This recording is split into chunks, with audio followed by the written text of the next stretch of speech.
Welcome into our sports talk at the stadium here. Kevin McCrary at Death Valley, where the Tigers have finished up their final tune-up of the regular season before the big rivalry game, beating Georgia State 28-0. And I always say about these kind of games against the lesser opponents, I don't put a lot of stock in the score the week before.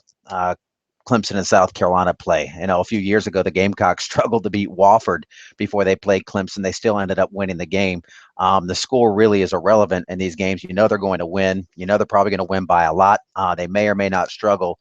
The key is injuries and kind of the mindset and the psyche of the team. And that's what we're going to focus on here because we know the Tigers have kind of had a helter-skelter week in terms of emotion, losing to Georgia Tech last week in Atlanta.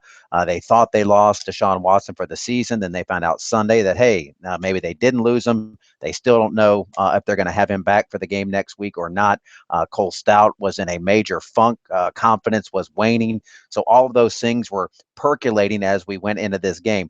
As for Stout, he played pretty well. He didn't have an outstanding game in terms of statistics. Georgia State, one of the worst teams against the run in the country. So Clemson was able to pound the run and didn't have to throw it a lot.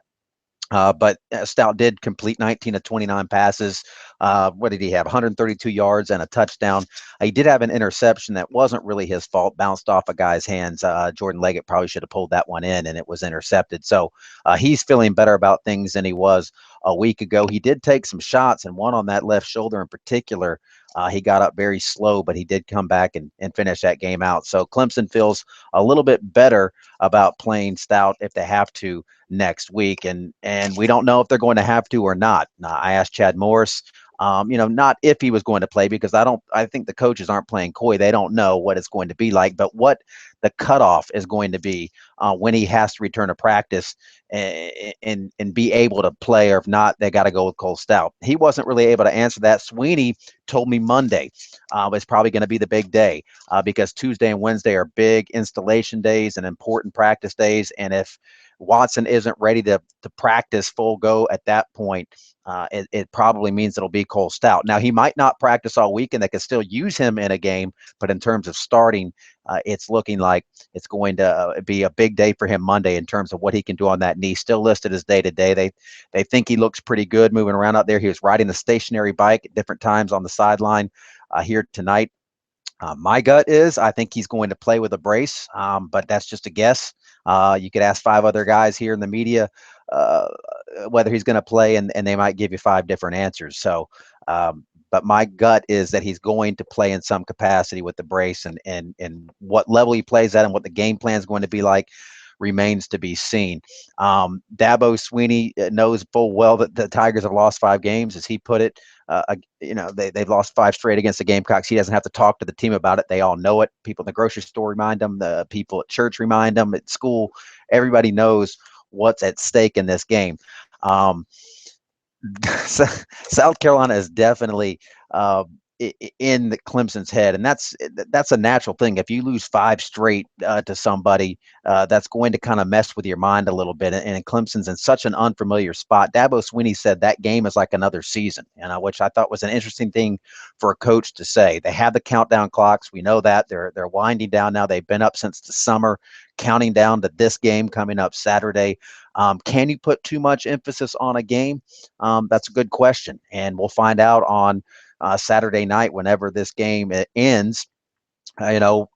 Whether it was a good idea or not to put this much emphasis on it. If Clemson wins, you say, hey, brilliant, smart move. If not, then you go back to the drawing board and you're really scratching your head. So clearly it's a game that Clemson wants to win. They know they have to win. Nobody in that locker room has ever beat South Carolina. So that's going to be, something that's weighing on them. The Tigers are due. They're at home.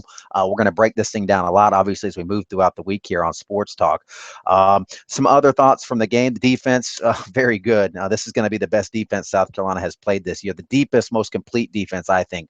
The most comparable defense South Carolina's played to Clemson would be Florida. And I know there's some of you out there that might say Florida's got a better defense, and that's up to you. I would give Clemson a slight edge. I think Florida had a great defense. I thought Missouri had a pretty good defense. The common denominator, South Carolina's offensive production against Missouri and Florida did take a dip. I mean, Florida stymied the Gamecocks last week in Gainesville until the very end there. Gamecocks, got out to a good start and then were kind of stymied. So I think it's not going to be simple for the Gamecocks just to march up and down the field like they did against, say, in Auburn and even a Georgia to a certain extent. Remember, Cole Stout moved the ball up and down the field on Georgia for a half. So this will be the best defense that South Carolina has played. I think USC will have one of the better offenses, though, the most complete offense maybe that Clemson's defense has faced this season. Clemson's faced some teams that have a good running back, maybe a good quarterback or a decent quarterback, but they haven't really played a great offense. Who's the best offense that Clemson's played? Boston College. Florida State didn't have their starter, Jameis Winston, the reigning Heisman Trophy winner. Georgia, I shouldn't forget Georgia in the season opener, so that would definitely be their best offense that they faced, and we saw what happened in the second half of that game. Now, I think Clemson's defense is playing better there, so point being, something's got to give. So it's going to be a lot of fun breaking this one down. I think Clemson's mindset and psyche, it's better than it was a week ago. I do think that Clemson needs to make sure they stay out of their own way. I think that they're right there on the precipice of, in a game like this, it's probably going to come down to who's going to make the plays in the fourth quarter. Clemson's going to have to exercise some demons over the next few days and into Saturday to turn that streak around. But certainly they're at home. They have a shot to do it, and it will be intriguing to see who's in their center for the Tigers or and running that offense and how the Gamecocks come out and play as these two teams get together. Not the same luster in terms of top 10 teams that we've had the past few seasons, but certainly not short on storylines. That's going to do it from Sports Talk at the Stadium. We'll have more from Dabo Swinney. The post-game comments are on the website now for you. We should have Dabo Swinney's Sunday teleconference. We'll have that, not should. We will have that up for you as well. Steve Spurrier and lots of good stuff as we get you ready for the rivalry game here on Sports Talk and sportstalksc.com.